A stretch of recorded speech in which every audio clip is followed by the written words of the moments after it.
Olá, sejam bem-vindas e bem-vindos à nossa quinta web aula de Fundamentos de Eventos e Serviços de Sala e Bar. E agora nós vamos nos aprofundar um pouquinho na parte de etiqueta, que é um contexto extremamente importante e que precisa ser sempre levado em consideração a tipologia do lugar, o tipo de evento que vocês estão executando ou participando, seja ele como um gestor ou seja ele como alguém que vai prestar um serviço nesse espaço, e também de acordo com a preferência do cliente. Alguns clientes vocês vão encontrar pelo caminho são um pouco mais conservadores, mais rígidos na questão do protocolo de etiqueta. Outros talvez queiram, inclusive, que não tenha tanto protocolo de etiqueta. E essa é uma relação muito contemporânea. Nós temos vivido um tempo onde essas experiências que são menos fechadas, menos engendradas, né? Elas estão ganhando mais espaço do que as experiências muito fechadas, muito colocadas em si mesmadas, né? Como diria o nosso escritor Guimarães Rosa, fechadas em si mesmo. Então, cada dia mais as pessoas têm pensado em uma coisa que seja mais pessoal, mais familiar, mais afetivo, né? Falamos em tantas disciplinas, a gente fala sobre cozinha afetiva, né? Sobre cozinha que traz esse aspecto de casa, de abraço, de lugar. Tem acontecido nas cafeterias, tem acontecido nos wine shops, tem acontecido também dentro dos eventos, tá? Então, alguns preferem, não, eu quero menos etiqueta, mas alguns preferem que essas normas de etiqueta sejam seguidas com mais rigidez. Portanto, existe sempre um código de conduta dentro da cozinha também, né? Esse código de conduta, ele vai funcionar de dentro para fora da cozinha e de fora para dentro da cozinha, tanto o que eu levo quanto o que eu trago. E isso tanto na execução, no trabalho entre as pessoas, né, que estão ali ordenando sua forma de vivência, quanto para com o atendimento, as pessoas que vão trabalhar diretamente com o cliente, né? Nós vamos depois falar sobre cada um deles, né, a função de cada um deles, mas esse protocolo ele tem que existir para fundamentar como essas relações elas são vividas. É muito comum nós vermos, né, em programas como é, aqueles programas que as pessoas vão para criticar os restaurantes, né, Pesadelo na Cozinha, os programas de Gordon Ramsay. Então, eles têm esse aspecto de briga, né, uma cozinha que está sempre eh, em discussão, sempre em embate. E aí eles entram ali para tentar resolver essa questão. Bem, o fator humano, ele é o fator principal aqui. Ele é o fator complicador também, porque afinal, sermos humanos é um fator complicado. E conviver com outros em níveis de hierarquia, em níveis de conhecimento diferente, de execução diferente de vida, faz com que cada uma dessas etapas seja mais complicada, né? Tem os seus fatores complicadores. De toda forma, o importante é que tenha um código de ética muito bem definido. E esse código de ética, geralmente, ele vem na missão da empresa, ele vem junto com a contratação. Quando ele não está de forma impressa, num livreto que você vai levar ali para casa e vai fazer essa leitura, é um trabalho que o funcionário tem que fazer, há um briefing, né? As pessoas reúnem a equipe para falar, olha, essa aqui é a pessoa nova. Aí a pessoa nova tem geralmente um treinamento. Nesse treinamento, no melhor dos cenários, ela tem que ter um treinamento, né? E esse treinamento geralmente é com a equipe de RH, de gestão, onde se compreende como é que funciona aqui dentro dessa empresa, como é que a gente trabalha, a forma ética de trabalhar. Mas eu acho que também ética tem um limítrofe, né? Tem uma coisa assim que as pessoas conseguem compreender o que é ético e o que não é ético. A gente sempre vai falar nas cozinhas sobre o fato de muita gente trazer seus problemas pessoais, familiares para dentro das empresas. E aqui também vão entrar uma coisa que é muito comum no Brasil, que são as empresas familiares. As empresas que são herdadas ou que são é, formadas por esposa, marido, filhos, às vezes uma tia, uma irmã, um sobrinho. Aí a gente já sabe que esse formato, que é um formato que ajuda essas famílias a se construírem, também é um formato complicado de convívio, porque aquela frieza da hierarquia acaba sendo burlada muitas vezes. Então, por que você está falando assim comigo? Você é meu tio, né? Mas na verdade, às vezes ele é seu chefe também. Então, como é que a gente separa essas relações? Entre a relação de quem manda, paga o seu ordenado e a relação de quem convive familiarmente com esses processos. É uma relação complicada, desde dentro de casa, imagina dentro do restaurante, né? Então a etiqueta ela vai tanger essas formas de relação.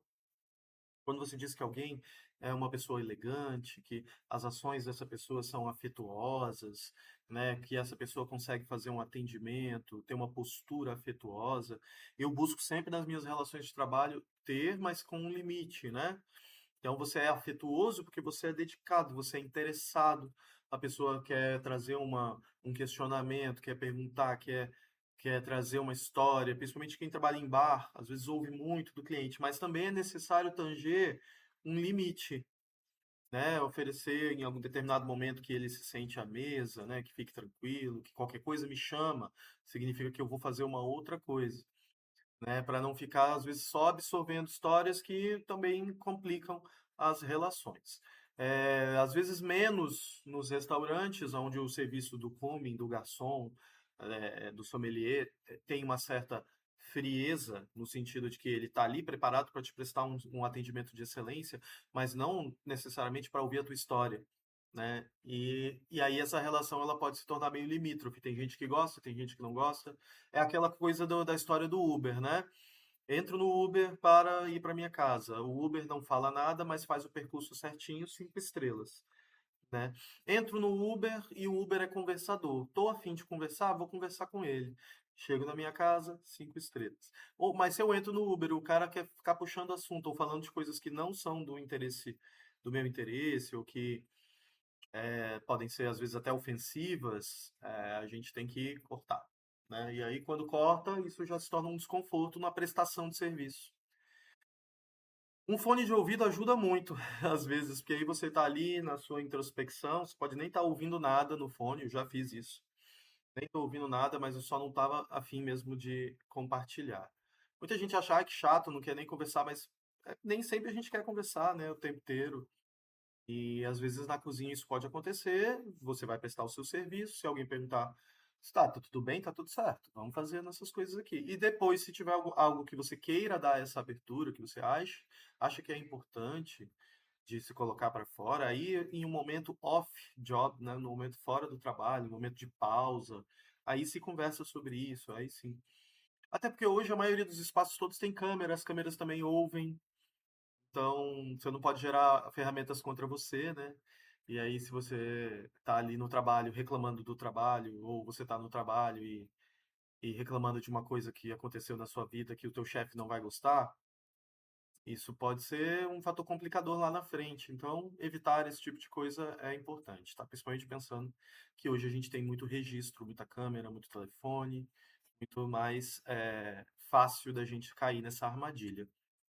As cozinhas, elas são, quando forem restritivas, cozinha hospitalar, né, a cozinha, você vai cozinhar um banquete para um estadista, para alguém da política, de uma embaixada, essas cozinhas têm outros protocolos, que são também protocolos de sigilo, tá? Muitas vezes não se pode nem dizer o que que o estadista está comendo, tá? Outras vezes não, quando não há protocolo para isso. Mas quem trabalha com o governo sabe que, por exemplo, não vai ficar postando, jantar do presidente hoje, aí posta uma foto disso. O ideal é que não seja, né? Que se partir do cliente para fora, ok. Se partir de você expondo o cliente, aí isso também é bastante negativo. Então é uma linha tênue entre a forma de trabalhar. E na hospitalar, por questões éticas também, de convívio com pessoas que estão enfermas ou que estão fazendo cirurgias. A gente vê muito hoje, né? A pessoa fez cirurgia plástica, fulana de tal fez cirurgia plástica, e de repente todo mundo já sabe, o médico já tem protocolo, já tem médico no Instagram. Eu acho bem complicado.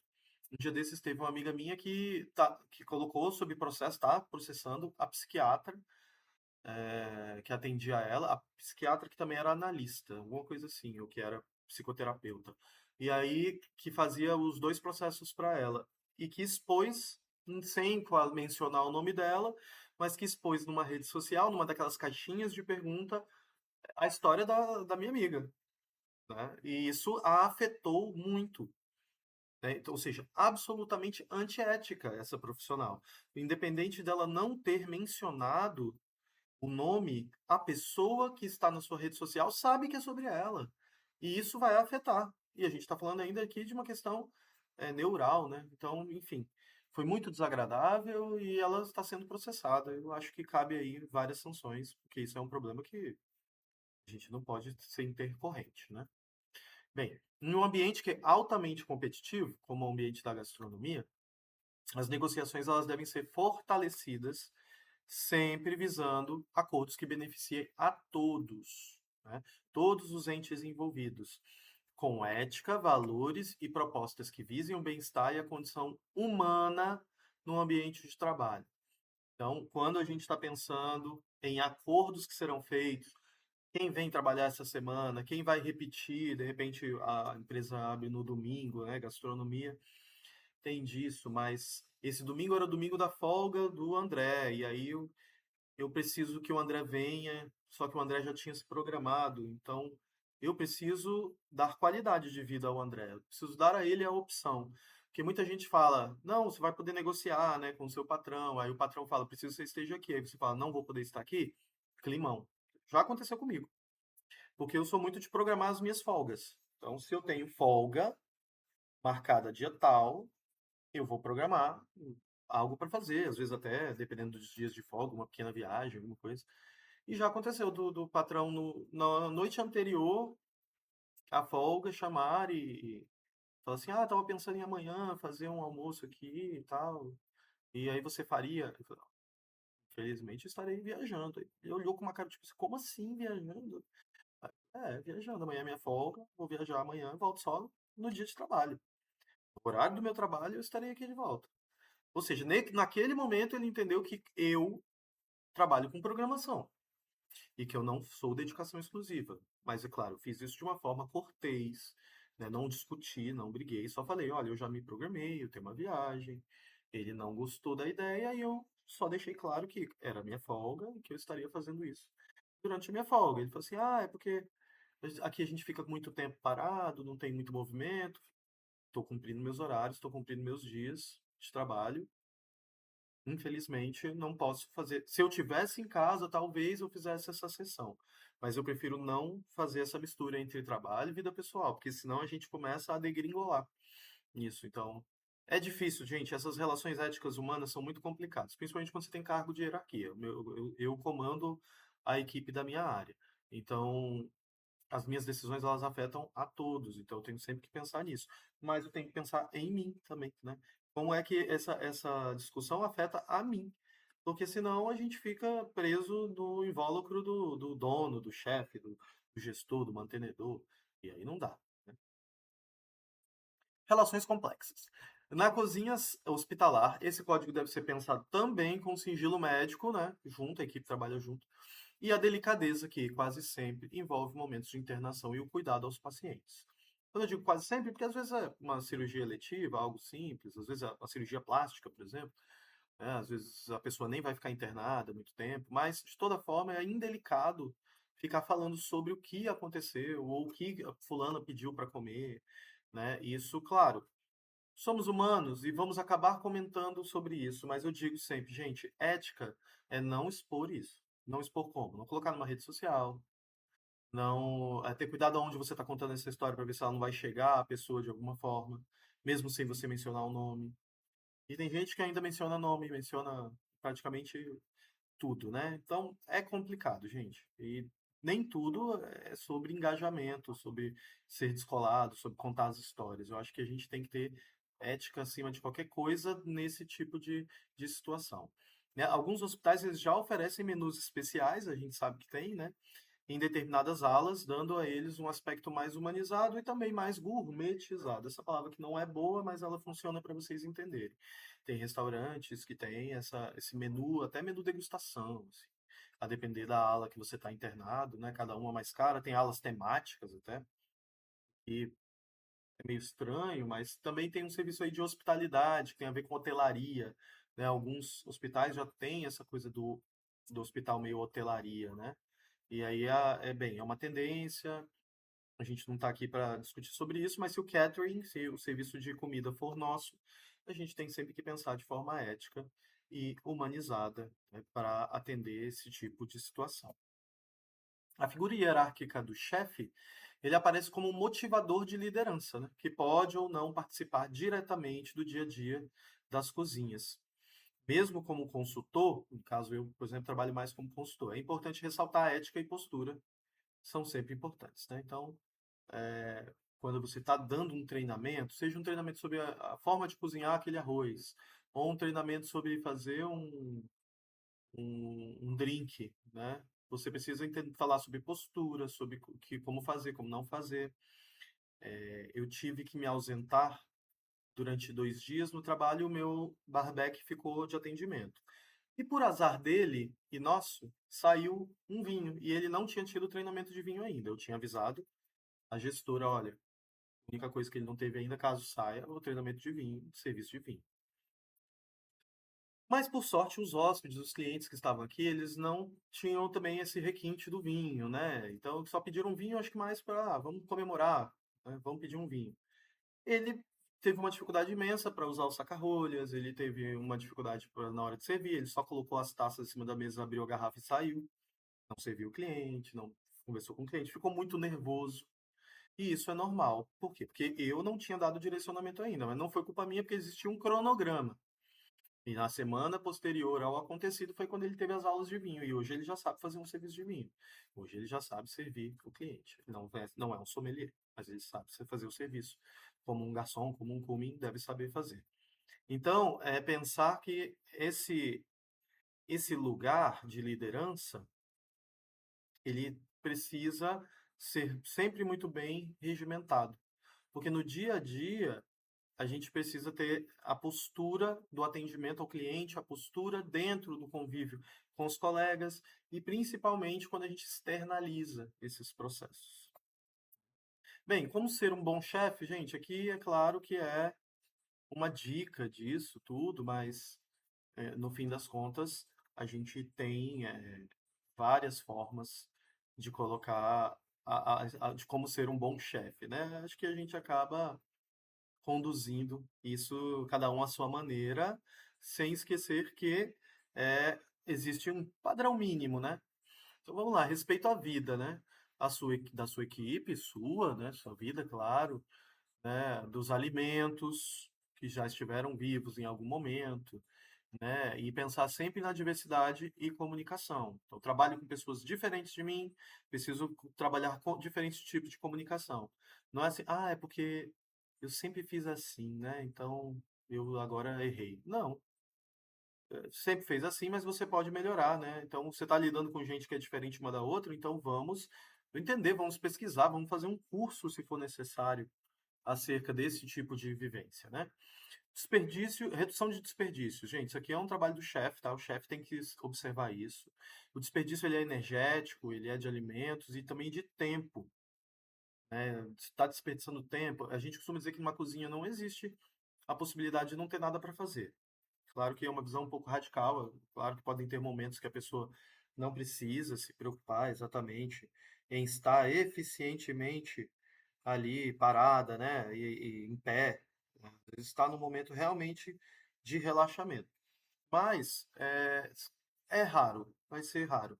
Sempre tem algo para limpar, algo para contar, algo para porcionar, principalmente cozinhas grandes que têm fluxo de atendimento. Então, pensar na redução do tempo de ociosidade é também pensar num trabalho mais eficiente na hora do atendimento. Os alimentos saudáveis e locais, falamos muito sobre isso também lá na nossa outra disciplina. É importante a gente pensar nas CSAs, né, nos coletivos de produtores locais, de agrofamília, né, de agricultura familiar, né, pensar nos orgânicos que sejam das regiões, naquele processinho que a gente já aprendeu, né, do nome Slow Food, alimento justo, limpo e bom para todos, tanto para quem produz quanto para quem recebe em casa, né, e também se tiver alguém que venda, que seja também para quem vende, né? E as práticas que beneficiem a empresa e a equipe. Então, benefícios para além do básico. Quando a gente está falando benefício, gente, a gente não está falando aqui do salário, né? O salário, ele é a obrigação. Tem muita gente que coloca benefícios, salário. Você fala, eu não ponderei trabalhar de graça. Salário não é benefício. Salário é contrato, contratual. É o que você vai receber em troca do seu tempo. Agora, benefício, sei lá, uma cesta de alimentação, um Gym Pass, hoje muito comum, né? Você ter ali desconto em academia, é, desconto em farmácia, alguma coisa assim, um convênio com um clube de pontuação, não sei. Muitas coisas podem ser benefício, mas vale transporte, vale alimentação, salário, dependendo da convenção de cada área, não é benefício, ele é obrigação da empresa, tá? Então a gente tem que lembrar disso na hora de colocar as vagas. A gente vai ver muita vaga assim, benefício, salário. Aí você fala, ué, e se não tivesse esse benefício, seria o quê? Trabalharia de graça? Trabalho escravo? Não dá, né? Então, a gente tem que ser ético também se nós formos os contratantes. Vamos à nossa primeira questão, que nós vamos responder juntos aqui. Certo, a nossa primeira questão diz o seguinte, gente. Em cozinhas industriais, o controle de desperdício de alimento é fundamental para a sustentabilidade financeira e ambiental do serviço. O chefe de cozinha, ele além de liderar a equipe, ele é responsável por implementar práticas que reduzam perdas e garantam a eficiência operacional, né? A gente chama a cozinha trabalhando de uma operação. Operação de A e B, de alimentos e bebidas. Então, ela é uma operação, ela precisa ter organelas funcionando. Quais das ações abaixo representa de forma mais adequada o papel do chefe de cozinha no controle do desperdício? Então vamos lá, monitorar o uso de insumos, padronizar porções, treinar a equipe para o aproveitamento integral dos alimentos, inclusive no porcionamento. A gente vê isso com muita dificuldade, as pessoas às vezes porcionando por tamanho, mas a gente porciona pesando, em balança, de precisão, de preferência, né? Que cada porção de proteína, cada porção de arroz, cada porção de vegetais, principalmente quando eles vão ser congelados para serem usados depois, tem que ter o mesmo peso. Porque senão você não tem uma padronização dos pratos. Então o cliente vem uma vez, pede um prato, na próxima vez que ele vier pedir o mesmo prato, o prato está diferente. Ou ele olha na internet uma porção, aí quando chega aqui a porção é outra coisa. A velha síndrome de McDonald's, né? Que parece que é um super sanduíche, aí quando chega você vê que não é tão assim. Incentivar a produção em excesso para evitar a falta de pratos durante o serviço? Nunca, né? Excesso, não. Ou bastante, sim. Mas excesso, não. Reduzir a variedade do cardápio sem avaliar o perfil do público atendido? Claro que não, né, gente? Reduzir, a não ser que você esteja desesperado por economia e você precisa tirar lagosta, salmão, sabe, filé mignon do seu cardápio. Aí eu até entendo que, de repente, você precisou fazer isso, né? E, por fim, armazenar todos os alimentos juntos, independentemente de temperatura ou validade, né, para otimizar espaço. Sabemos que os alimentos têm formas diferentes de serem armazenados, e esse armazenamento ele influencia também na entrada e na saída do alimento. Então, primeiro você tem um fluxo de alimentos que estão mais próximos do vencimento, que foram porcionados há mais tempo, e depois você tem um fluxo de alimentos que vão entrar nesse porcionamento ou que ainda tem um prazo de validade maior. Então a gente precisa que saia primeiro o mais, né, o que vai vencer antes, para depois o que vai vencer com o tempo. Isso é uma coisa óbvia, a gente faz em casa, eu acredito que vocês façam, né? Então se você comprou ovos, primeiro termina aquela bandeja para depois abrir a bandeja nova e a gente consegue manter ali um fluxo correto dentro desse processo. Dando sequência aqui à etiqueta, né? Como é que a gente faz na hora que vai atender o cliente? Ou o cliente se sentou e ele quer falar com o chefe, ou ele quer falar com o sommelier. Primeiro, cumprimentar de forma correta, gente. Oi, boa noite, sejam bem-vindos, sejam bem-vindas. Primeira vez aqui no nosso estabelecimento, ouça o cliente. Não despeje sobre ele um monte de informações. Né? Olá, boa noite, sejam bem-vindos. Aqui é a casa tal, papapá, papapá. Não é eficiente. Eficiente é cumprimentar de forma cortês e simples, né? E aí você pode dizer, olha, quem vai atender vocês sou eu, Marlos Alvarenga, sou sommelier da casa. Se vocês tiverem dúvidas também com relação aos pratos, eu também tenho conhecimento e vocês podem fazer a seleção de vocês e me chamar a qualquer momento. Você não precisa ficar prostrado do lado da mesa, né? Ou a sua equipe você pode brifar para isso, caso você seja ali o gestor, né? Olha, não fica ali do lado da mesa pressionando o seu cliente a pedir a comida. Você espera ele fazer seu sinal, né? E aí você vai até a mesa e retira o pedido. Responder de forma cortês as perguntas, porém de forma sucinta. Não precisa aprofundar, ser carinhoso demais, não precisa ser tão detalhista, dependendo, tá? Mas responder sempre com clareza. O cliente perguntou: isso aqui tem glúten? Tem. Você fala: tem, porque leva farinha de trigo nesse molho, não sei o quê, que aí ele vai perguntar: pode tirar a farinha de trigo do molho? Aí você vai ter que ir ao chefe perguntar caso você não saiba dessa informação. Então, assim, olha, esse prato aqui tem glúten, mas esse aqui, por exemplo, não tem. Ou então, esse prato aqui, ele contém lactose. A gente não tem nenhum prato no cardápio que seja sem lactose. Mas eu posso retirar o queijo. De repente, uma coisa assim, entendeu? São informações rápidas, sucintas e que vão direto naquilo que é necessário mesmo para a gente poder ser eficiente, né? Responder de forma cortês as perguntas. Então, foi isso. Minimizar os gestos excessivos, né? Eu sou uma pessoa que eu falo um pouco gesticulando, assim. Mas que é excessivo, às vezes, é ficar o tempo inteiro com a mão para cima, né? O tempo inteiro falando muito expressivamente. Aí isso é uma variabilidade, tá, gente? Também não tem que ser uma estátuazinha, um robô parado. Tem formas e formas do gesto ser incômodo ou não. Tem gente que não sabe o que fazer com as mãos, então às vezes fica com a mão, põe no bolso, tira, cruza o braço, descruza o braço. Então essa postura mais defensiva, às vezes também ela é negativa, né? Mas se você está ali com a sua cadernetinha, eu geralmente ou coloco as mãos para trás ou deixo as mãos à frente juntas, esperando o cliente tomar a sua decisão ou falar o seu pedido. Então eu indico sempre para isso, nunca cruzar o braço na mesa esperando o cliente tomar a sua decisão, né? Evitar não proliferar piadas de nenhuma tipologia. Gente, não dá, sabe? A gente.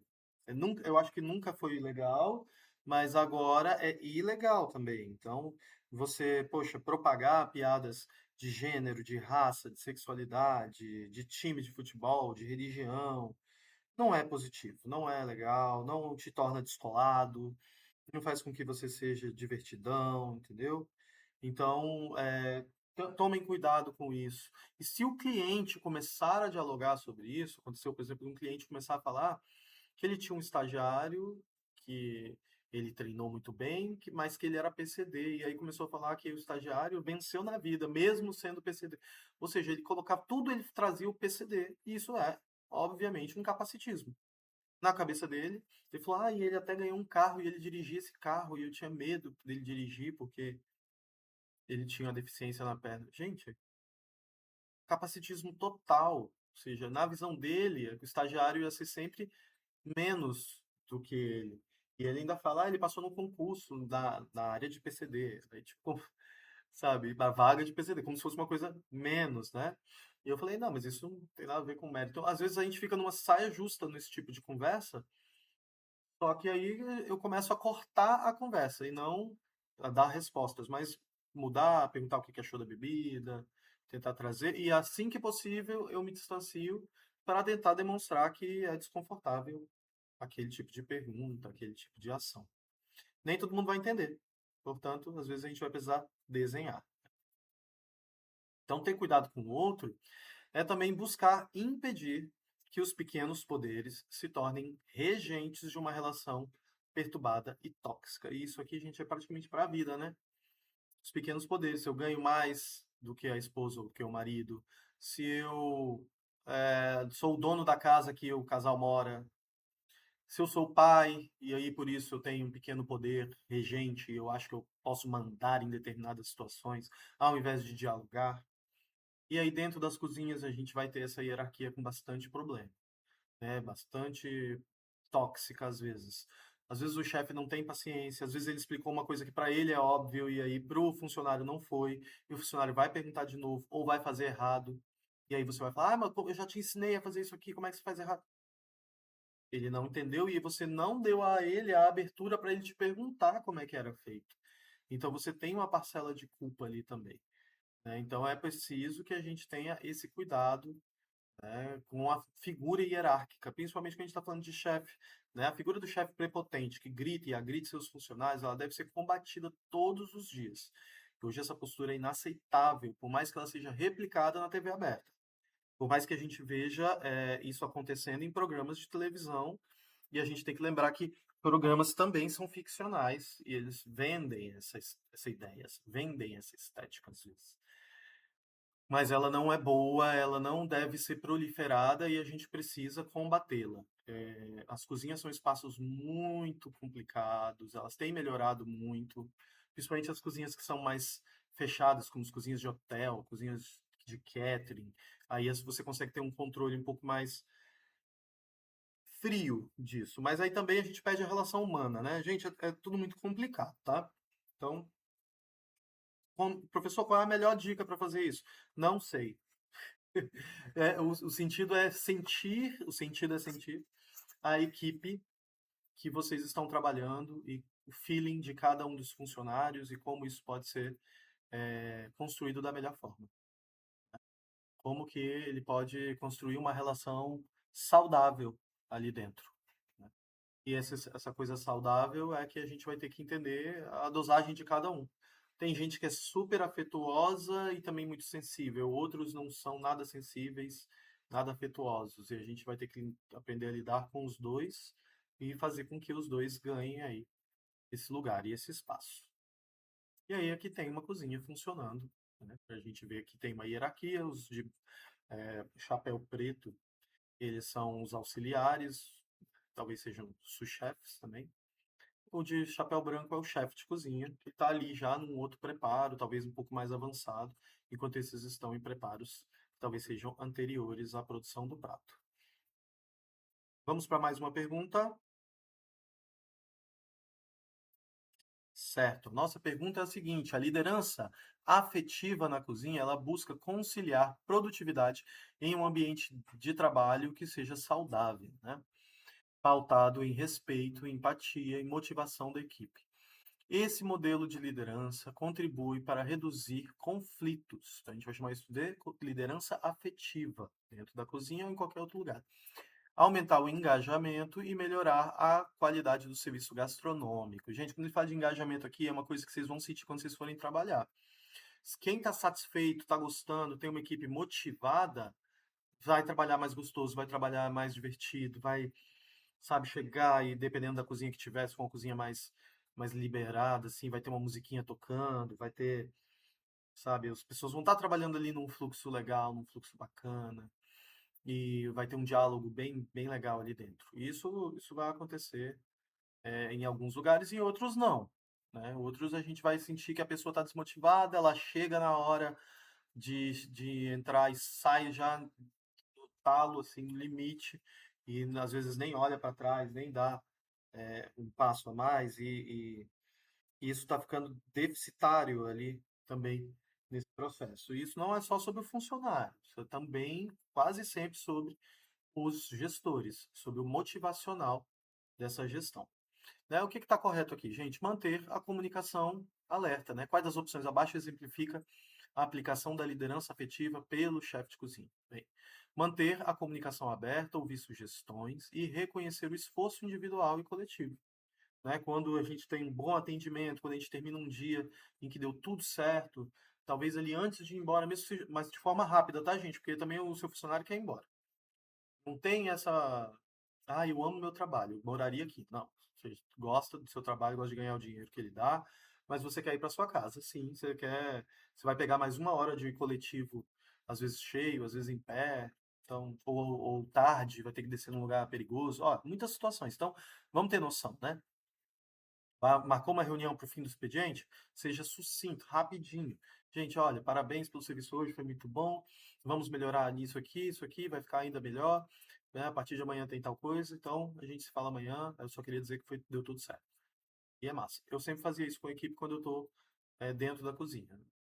Mas já vai fazer um ano que eu não estou dentro da cozinha, estou só no bar, mas eu acho que é importante a gente reunir dizer, ou dizer assim, olha, isso aqui que aconteceu hoje não pode acontecer novamente, nós vamos precisar corrigir, amanhã quando chegar a gente tem que rever isso, rever aquilo, pensar nesses produtos, tá? Então manter a comunicação aberta, eu acho que esse é o ponto mais importante, para que esse esforço individual e coletivo seja valorizado. O que a gente não vai fazer? Priorizar apenas o cumprimento de metas, sem considerar o bem-estar da equipe. E aí muitas empresas fazem isso. É meta, meta, meta, meta. E tem que vender mais, tem que fazer mais, tá devagar, tá lento, a gente está demorando para entregar. o seu funcionário fica exausto e no limite. Aí não dá. Centralizar todas as decisões e evitar delegar tarefas para garantir controle absoluto. Então, centralizar todas as decisões. E aí, o que que vai acontecer? Só uma pessoa vai ficar com esse poder, com essa autonomia, mas também com esse fardo de trabalho, que é pesado. Então, não é legal, a gente não pode fazer isso. E por fim, que está errado também, adotar postura rígida e distante para preservar a hierarquia na cozinha. É uma coisa antiga, conservadora, ela pode ter até uma certa. Você pode até ter uma certa rigidez ali na execução dos pratos, na execução dos trabalhos, mas se ele é mal educado, ignorante, isso aí já a gente precisa correr disso, tá? Bem, o que a gente não deve fazer, e aí vem uma parte difícil do convívio humano, difícil do fator humano, né? Isso aí devia, a gente, isso aqui serve para muitos lugares, gente, não só para cozinha, mas que a gente está falando de cozinha, né? Um ambiente pequeno, fechado, com hierarquia e que muitas vezes os chefes não se dão bem com os auxiliares não gostam do chefe, gostam de fazer do jeito dele, ó, um monte de problema. Então, o primeiro ponto é não adentrar a vida pessoal. Aqui está adentrar, o que não fazer, adentrar a vida pessoal. A gente não deve fazer isso. Ah, em que âmbito, professor? Porque às vezes a gente não tá legal, a gente quer conversar. Aí você pondera se o que você quer conversar é adequado para o trabalho. Quer falar da sua vida pessoal, é adequado ali para aquele momento no trabalho? Pondere, né? Eu tô com um problema e eu cheguei muito irritado e aí eu tô brigando com todo mundo hoje porque esse é um problema que eu não tô conseguindo saber lidar. Olha, terapia, não sei. Seria ótimo que tivesse até um vale terapia para as pessoas das cozinhas, porque realmente é difícil às vezes lidar com a pressão. Mas a gente tem que evitar o máximo possível. Professor, você está querendo dizer que a gente não pode fazer amizade no trabalho? Não. Estou dizendo que não pode. Estou dizendo que temos que ter cuidado, porque por mais que a gente passe muito tempo no trabalho, às vezes mais tempo do que em casa, ainda existe uma linha tênue entre essa relação entre o trabalho e a relação que a gente tem de poder. Então, muito cuidado, tá? Questionar ações das redes sociais individuais. Eu não tenho que ficar olhando rede social dos meus funcionários para saber o que ele está fazendo ou não está fazendo.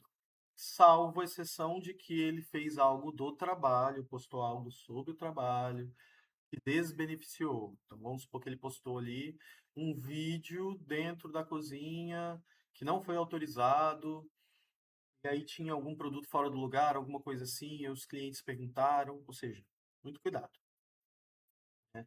Agora, mostrando ali a rotina de forma suave, sutil, não transformando a coisa num TikTok, eu acho que, contudo, a gente está em 2025 e isso vai acontecer, né? Agora, eu não vou olhar assim, ah, a pessoa é da religião diferente da minha, postou alguma coisa, eu vou lá questioná-la. Ou a pessoa tem uma posição política diferente da minha, então ela postou lá no Instagram dela, eu vou questionar, porque aqui na minha cozinha.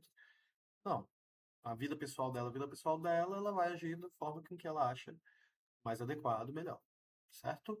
Então, não misturar a vida pessoal e trabalho, eis aí o grande desafio, né? A gente já falou um pouquinho antes, e, bem, vale sempre ressaltar que o trabalho, ele faz parte da sua vida, mas a vida pessoal, ela precisa ser mantida o máximo possível distante.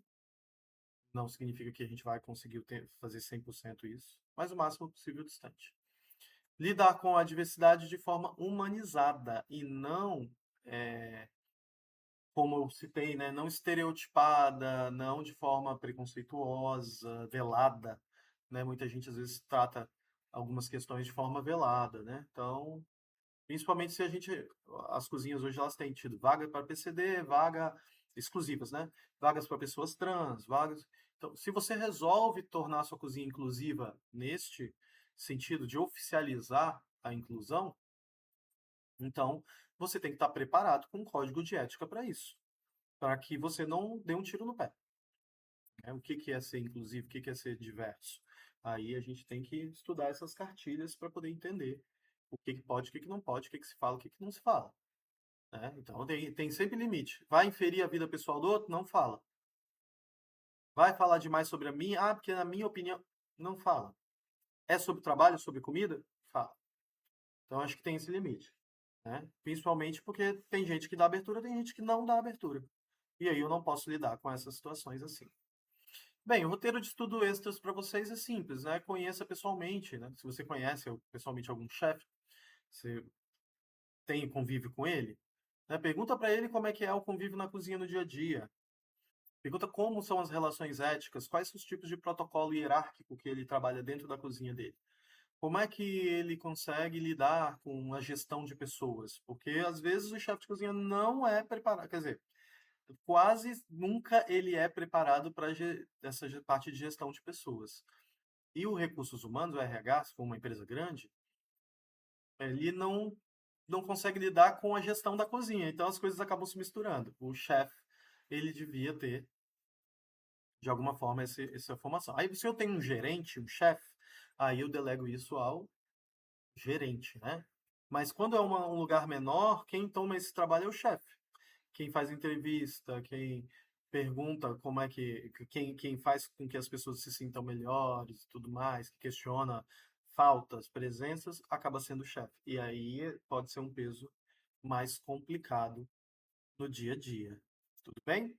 Gente, ficamos aqui com a nossa quinta aula. Espero que vocês tenham gostado, que tenha aí trazido uma iluminação acerca dessa ideia de protocolo e etiqueta. E até a nossa aula 6. Até mais. Se cuidem.